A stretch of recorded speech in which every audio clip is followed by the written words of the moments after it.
আমি শুধু জানতাম যে ক্যামেরা দিয়ে ছবি তোলে, এটুকুই জানতাম, তার বেশি জানতাম না ক্যামেরার কি কি আছে, ক্যামেরার ভিতরে কি কি যন্ত্র আছে, ছবি কি সৌন্দর্য, ছবির মানে কি, সেই ছবিটা কিভাবে কথা বলতেছে, নিজের মুখে কথা না বলুক ছবির মাধ্যমে কিভাবে কথা বলানো যায় সেটা শিখতে পারছি। যখন আমরা কোথাও ঘুরতে যেতাম তখন আমাদেরকে কেউ পাত্তা দিত না, বলতো ওরা পথ শিশু, ওদেরকে ঢুকতে দেবো না। তো যখন আমাদের হাতে ক্যামেরা দেওয়া হয়েছে তখন আমরা ছবি তুলতে যাই। এখন আমাদেরকে খুবই ভালো লাগে যে আগে আমাদেরকে কেউ পাত্তা দিত না, এখন আমাদের হাতে ক্যামেরা দেখে সবাই পাত্তা দেয়। আমি যখন বাসায় কাজ করতাম তখন আমাকে যখন মারধর করতো, আমার মনে হতো আমার জীবনের কোনো মূল্য নাই, আল্লাহ কেন আমাকে পৃথিবীতে পাঠিয়েছে। আবার মনে হতো যে আমরা গরিব হয়ে জন্ম নিয়েছি, এর জন্যই কি আমাদের এত দুঃখ। আমার যখন একটা সুযোগ আসবে তখন আমি তাদেরকে দেখায় দেবো যে আমিও পারি, গরিবরাও পারে।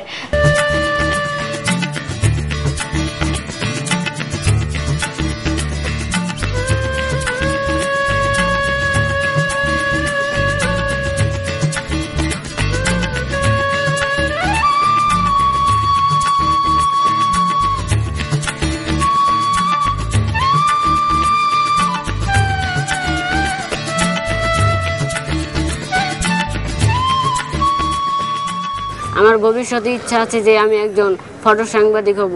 এই সাংবাদিকতা হয়ে যেন আমি যেন পথ শিশুদের যেন আরো কিছু উন্নত করতে পারি। পথ শিশুদের মতো আমিও ছিলাম।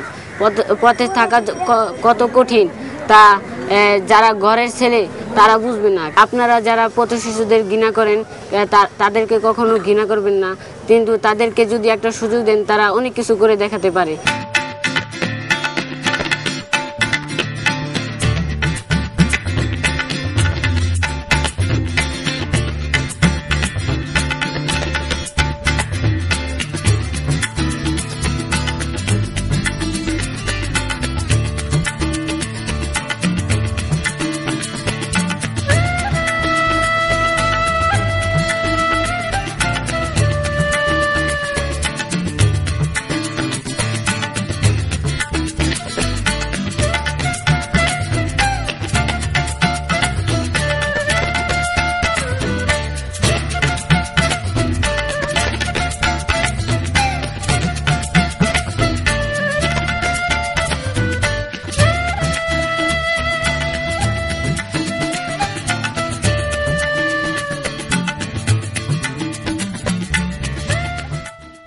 একসময় আমি যখন রাস্তায় ছিলাম তখন আমার মনে হতো যে আমি একজন রাস্তার ছেলে, আমি রাস্তায় ঘুমাই, রাস্তায় খাই।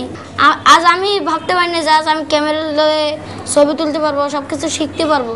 ক্যামেরা ধরে কিভাবে যে পুরোই টিপে ধরবে এরকম কোনো ই নেই যে প্রথম ধরবো ঠিক, আস্তে একটু টিপ দেবো, এরপর পুরো সব সম্পূর্ণ সাদা হয়ে যায়, তারপর একটু টিপ দিলাম। আমার ঝুঁকিপূর্ণ শিশুদের ছবি তুলতে ভালো লাগে, কারণ ওরা লঞ্চ ঘাটে ঘুমায়, আবার ওদের জন্য এই নাইট সেন্টার আছে, তারা ঘুরে বেড়া উঠে লঞ্চ ধরে এবং লঞ্চ ধরে বোতল টোকায়, তারা বোতল টোকা সেই ছবি তুলতে ভালো লাগে। এবং ওরা বোঝা টানে, যে কষ্ট করে বোঝা টেনে সেই টাকা জমায়। কখনো ভাবি না যে আমি একদিন ক্যামেরা নিয়ে সাংবাদিকের মতন ছবি তুলতে পারবো। এখন আমার ছবি তুলতে খুবই ভালো লাগে যে আমি সব কিছু শিখতে পারছি। একজন সাংবাদিকের মতন আমি ক্যামেরা নিয়ে রাস্তায় ছবি তুলি, সবাই দেখে বলে যে এটু ছিল, এখন ছবি তোলে সাংবাদিকের মতন। তাহলে ভবিষ্যতে কতটুকু সাংবাদিক হতে পারবে।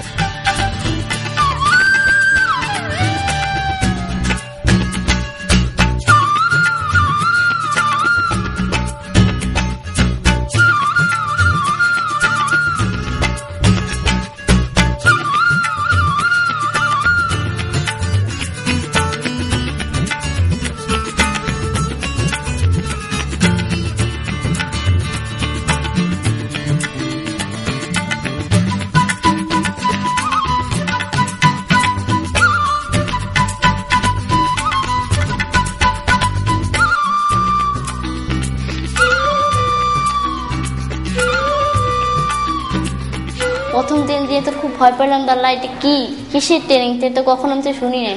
ফটোগ্রাফি শুনছে, যে ফটোগ্রাফি কি সেটাও আমি জানতাম না ভালো করে। তারপর থেকে ওইখানে ভাইয়ের খুব ভয় লাগতেছিল যে আমি কি করব। তারপর থেকে ওই ছবি তোলা শিখলাম ভাইয়ের কাছ থেকে। ক্যামেরা আবিষ্কার করছে, তার নাম জানছি, ইতিহাস আছে ওইটা জানছি। শাটার আছে, অ্যাপেন্ডিক্স আছে, অনেক কিছুই মানে এখানে আছে যে আমাকে শিখিয়ে দিল যে আমি এখন নিজেই সম্ভব একটা ছবি তোলার। ছবিটা আমার খুব আনন্দিত দেয় আমার হাতে ক্যামেরা পেয়ে। আমি কখনো ক্যামেরা দেখছি হয়তো, কিন্তু কখনো আমি ধরতে পারিনি বা আমি হাতে নিয়ে নেই। আমি একটা পার্লার কাজ করি, আমার ইচ্ছা আছে ভবিষ্যতে পরিকল্পনা আমি একটা পার্লার দিব, সেই পার্লারটা আমি নিজেই চালাবো। তো আমি এখন একটা ফটোগ্রাফি ট্রেনিং পেয়েছি, ওই ফটোগ্রাফি ট্রেনিং আমি একটা স্টুডিও দিব, স্টুডিও দিয়ে আমি ওই বউ সাজাবো, বউ সাজিয়ে ছবি তুলবো। এটা দিয়ে আমার একটা ব্যবসা হবে, পাশাপাশি আমি দুটি ব্যবসায়ী আমি রাখবো।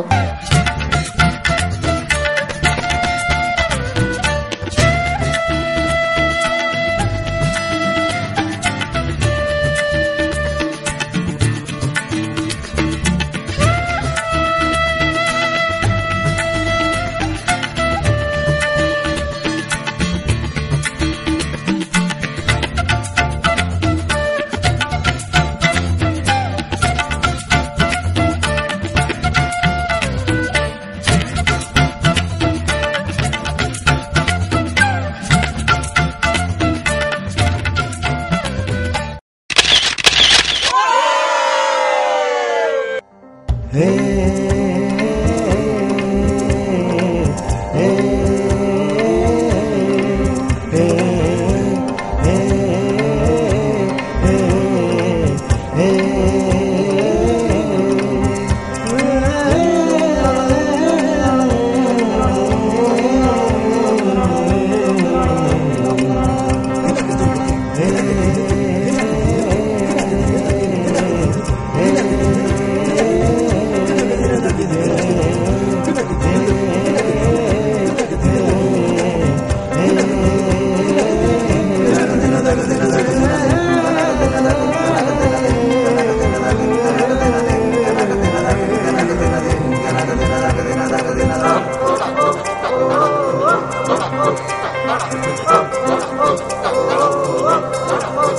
dale, dale.